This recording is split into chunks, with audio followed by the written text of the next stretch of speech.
Good morning, students. Today we'll discuss about the next topic of our chapter. In this lecture, we should discuss about the contact and non-contact forces and types of forces. Okay. Firstly, forces that act only when their physical contact between two interacting object is known as contact forces. Means क्या है कि अगर मान लो बेटा आप school आ रहे हो, school आते वक्त आप क्या करते हो, बैग को अपने हैंड में पकड़ते हो, ठीक है, हाथ में पकड़ते हो। इसका मतलब क्या है कि आपके हाथ में बेटा कुछ ना कुछ फोर्स लग रहा है, ठीक है। क्योंकि ये देखो आप क्या कर रहे हो कि बैग को ऊपर की तरफ खींच रहे हो और बैग क्या कर रहा है, नीचे की तरफ फोर्स लगा रहा है, वो नीचे तरफ जाने की कोशिश कर रहा है, ठीक है बेटा। पर आप ध्यान से देखो तो इसमें आपका हैंड और बैग के बीच में क्या है बेटा, ये जो बैग और हैंड आपने क्या बैग को पकड़ा तो किसी न किसी पोजीशन से पकड़ा हुआ है ना। तो आप देखो इसमें क्या हो रहा है, आपका और बैग का क्या है बेटा, कॉन्टैक्ट है, ठीक है बेटा। तो इसी को बोलते हैं बेटा contact force. Some forces act on body only when they are in the contact with the body, ठीक है बच्चे। If we want to carry bucket of water, तो आप बकेट ऑफ वाटर के लिए आप क्या करोगे बेटा, उसकी हैंडल पकड़ोगे। हैंडल को आप अगर बच्चे आप बकेट ऑफ वाटर को आप ले रहे हो, आप बकेट ऑफ वाटर को पकड़ रहे हो, तो आप क्या करोगे बेटा, हैंडल लगा होता नहीं आप बकेट ऑफ वाटर में, आप क्या करोगे बच्चे, इस हैंडल को पकड़ोगे ना, यहाँ से अपने हैंडल को पकड़ोगे। इसका मतलब क्या है बच्चे कि आपको आपके हैंड और इस बकेट में क्या है बच्चे, कॉन्टैक्ट फोर्स है। मतलब आप अपने हैंड से ही इस बकेट को पकड़ रहे हो ना, मतलब आपके हैंड और इस बकेट के बीच में एक कोई चीज़ है ना जिसने आप दोनों को जोड़ के रखा है, ठीक है बेटे। तो ऐसे फोर्स जिनमें कॉन्टैक्ट हो दोनों बॉडीज़ का, जिनके बीच में फोर्स लग रहा है, दोनों में कॉन्टैक्ट हो, उसे बोलते हैं बेटा कॉन्टैक्ट फोर्स, ठीक है। There are some other example that can act on object if, और इसके बाद देखो there are some other forces that can act on object even if they are not contact, ठीक है बच्चे। तो और कुछ ऐसे फोर्सेस भी होते हैं जिनमें बॉडी के बीच में कॉन्टैक्ट नहीं होता, ठीक है, वो आपस में जुड़े नहीं होते, फिर भी उनमें कॉन्टैक्ट होता है। मतलब फिर भी उनमें क्या करता है बच्चे, कॉन्टैक्ट नहीं, उनमें फोर्स लगता है। ऐसे फोर्स को बोलते हैं बेटा ग्रेविटेशनल फोर्स हो गया, मैग्नेटिक फोर्स हो गया, इलेक्ट्रोस्टैटिक फोर्स हो गया, ठीक है। और कॉन्टैक्ट फोर्स का एग्जांपल क्या होगा बेटा, मस्कुलर फोर्स हो गया, फ्रिक्शनल फोर्स हो गया। और ये दो एग्जांपल है कॉन्टैक्ट के, और ये एग्जांपल है नॉन कॉन्टैक्ट फोर्सेज का, ठीक है। ये हमने पिछली बार भी थोड़ा सा रिविजन किया था, फिर मैंने दोबारा करा दिया। इसके बाद बेटा फर्स्ट है ग्रेविटेशनल फोर्स, ठीक है। ग्रेविटेशनल फोर्स क्या है, what happen to the ball if you throw the upward, क्या होगा जब आप बॉल को ऊपर की तरफ फेंकोगे। why do ripe mangoes from a mango tree fall downward, क्यों जो पके हुए आम होते हैं वो ज़मीन की तरफ ही गिरते हैं। क्यों, अगर कोई चीज़ अगर आप छत पे खड़े हो, मतलब आप सेकंड या थर्ड फ्लोर पे खड़े हो, आप कोई भी चीज़ नीचे फेंकते हो तो वो नीचे ही क्यों जाता है, वो ऊपर क्यों नहीं जाता है। इसका बेटा रीज़न क्या है, इसके पीछे क्या है, ग्रेविटेशनल फोर्स, ठीक है बेटा। ग्रेविटेशनल फोर्स क्या करता है, किसी भी ऑब्जेक्ट को क्या करता है, वो ज़मीन की तरफ क्या करता है, खींचता है, ठीक है बेटा। अब देखो all the object in the universe exert a force to another due to their masses, ठीक है बेटा। अब देखो, अब अर्थ ही सभी चीज़ों को नीचे क्यों खींचता है as compare to other object. जितने भी ऑब्जेक्ट हमारे अर्थ में, मतलब हमारे, आप अपने घर में देख लो, कहीं भी देख लो, वो अर्थ से बड़ा तो नहीं है ना। अर्थ का जो मास है एज कम्पेयर टू अदर, ठीक है बेटा, अर्थ का मास है किसी और के मुकाबले बेटा वो काफ़ी ज़्यादा है, ठीक है बेटा। और ये चीज़ याद रखना, जिसका मास ज़्यादा है वो दूसरी चीज़ को अपने तरफ, मतलब क्या करेगा, अपने तरफ खींचेगा, ठीक है बेटा। जिसका मास जितना ज़्यादा है वो उतना ज़्यादा ग्रेविटेशनल फोर्स लगाएगा दूसरी चीज़ों को, ठीक है। Gravitational force exerted by the earth on the all other the bodies called force of gravity, और इसको सिंपल ग्रेविटी भी कहते हैं। This gravitational force makes the earth move around, और यही ग्रेविटेशनल फोर्स रिस्पॉन्सिबल है जिसके करके अर्थ मूव करता है सन के अराउंड और मून मूव करता है अर्थ के अराउंड, ठीक है।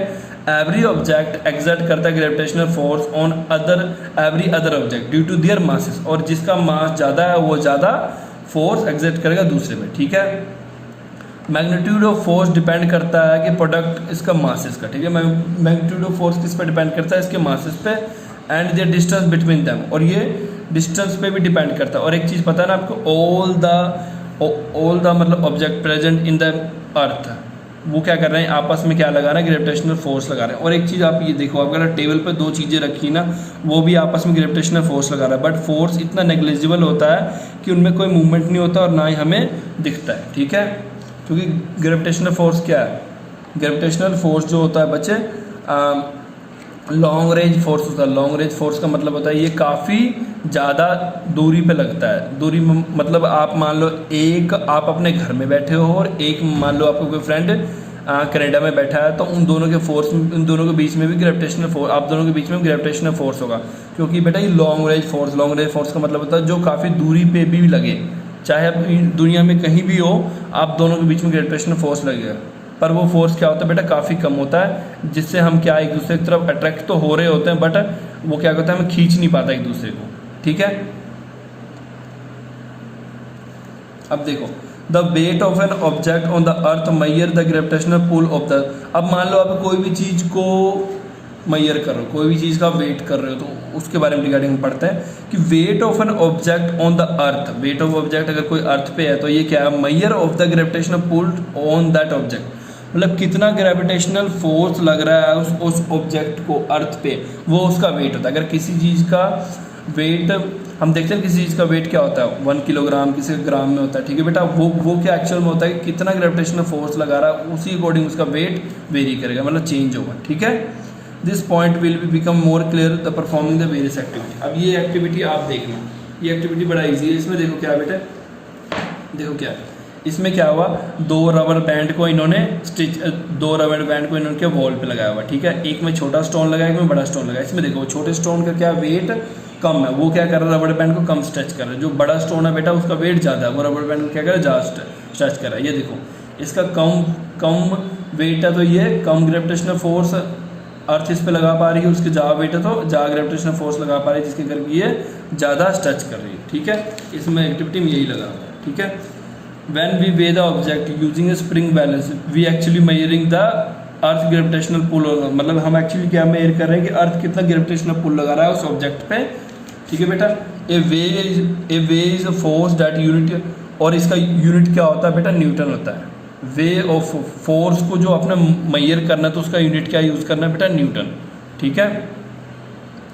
अब मैग्नेटिक फोर्स का, तो मैग्नेटिक फोर्स आपने देखा है ना, मैग्नेट्स लेते हो आप, ठीक है। आप मैग्नेट्स लेते हो और एक पिन रखा हुआ, आप अपने मैग्नेट को उस पिन की तरफ ले जाते हो, वो क्या करता है, पिन को अपनी तरफ खींच लेता है, अट्रैक्ट कर लेता है, और पिन फटाफट आता है और उसके साथ स्टिक हो जाता है, ठीक है। ये मैग्नेट। और आपने एक चीज़ देखा ना, या तो मैग्नेट एक दूसरे, अगर दो मैग्नेट आप पास ला रहे हो या तो वो एक दूसरे को क्या करते हैं, अट्रैक्ट करती है, एक दूसरे को क्या करती है, रिपेल करती है, ठीक है।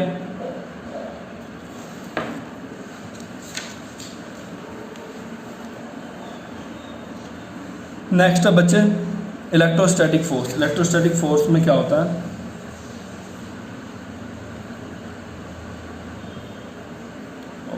पहले मैग्नेटिक फोर्स हम पढ़ लेते हैं पूरा।